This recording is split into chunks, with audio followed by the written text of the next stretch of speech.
There's a ship that was traveling in the Arctic to study climate change, and they got stuck in ice. Now, is there some irony in that? Absolutely. I don't think anybody would say that there's not. They were rescued by helicopters, and everybody is fine.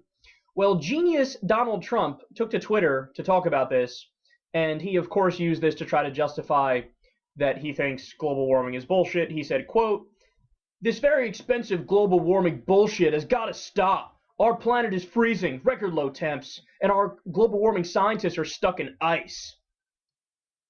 So, in other words, there's ice in Antarctica, so global warming is bullshit. Or how about the short version? It's cold, so global warming is bullshit. I'm not sure it gets any more ignorant than that. In fact, it actually might.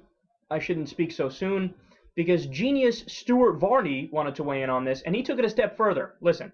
About this. All 52 of the passengers aboard the research vessel stranded in the Antarctic ice have been rescued. The ship, sent to the Antarctic to study climate change, has been stranded in the ice for 10 days. Attempts to rescue the passengers using icebreaker ships failed.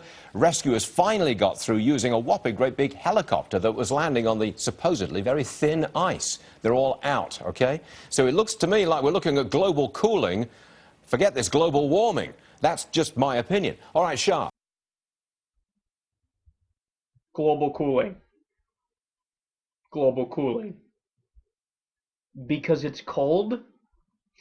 All right, let me try to explain something as calmly as I can to the anti-science people. Weather is what happens day to day. So today, for example, where I am in New York, it's cold. Might be warm in Florida. In fact, it is warm in Florida today in the southern portion. Wherever in the world we're talking about, weather is what it is on a day-to-day basis, okay? Climate is when you take all of the individual weather events, or just day-to-day, take the weather on a day-to-day basis, and then you look at it over an extended period of time, and you look at the trend, okay? So the weather anywhere at any given time might be cold. I mean, for fuck's sake, his argument is the same as, well, you know, in North Dakota, in Fargo, it was 2.8 degrees less than the average on March 3rd at 4 p.m.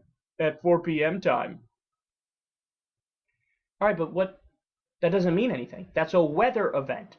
Climate is when you look at all the weather and the patterns and you see what's going on. And when it comes to the climate, it is unequivocal. The Earth is getting warmer, which leads to a whole bunch of problems. It's going to lead to increased droughts. It's going to lead to the sea levels rising. It's going to lead to water running out in some places, including in the Midwest of the United States, where they get their fresh water from mountaintops. And then guess what? When there's no more snow caps on the mountains, there's no more water to be melted. Okay? So there's going to be wars over food in third world nations. A lot of very serious substantive problems that go hand in hand with it. And we know what the trend is. But because it's fucking cold one day, or there's ice in Antarctica, that means global warming isn't real. But that shows you, these guys won't give up until they see a fucking penguin catch fire. Like, oh yeah, no, there might be something going on here. And even then, they'd probably say, oh yeah, I'm sure that's fire. I'm sure this wasn't an Illuminati staged event. Oh my god, man. Final thing I'll say, all you really need to know about the global warming debate is that 97% of climate scientists in the year 2009 in a poll said 97%. Yes, it's real. Yes, it's man-made. Yes, we need to do something immediately to stop it.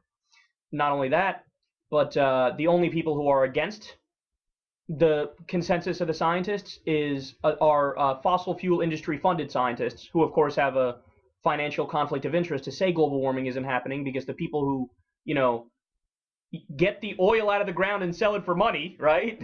Those people are funding them. So more oil means more money for them. So they have to try to pretend like there's not an issue.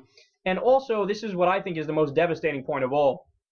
There was a meta-analysis done of all of the peer-reviewed studies from about 1990 until 2012 of all the climate change studies. What percentage of them said that global warming is happening and it's a problem?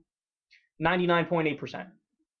99.8% of the peer-reviewed scientific studies from the 1990s until today have said, yes, this is a big problem. We need to do something about it immediately. It's man-made, yada, yada. Okay. There is no debate. I'm not sure you can get a 99.8% consensus on gravity.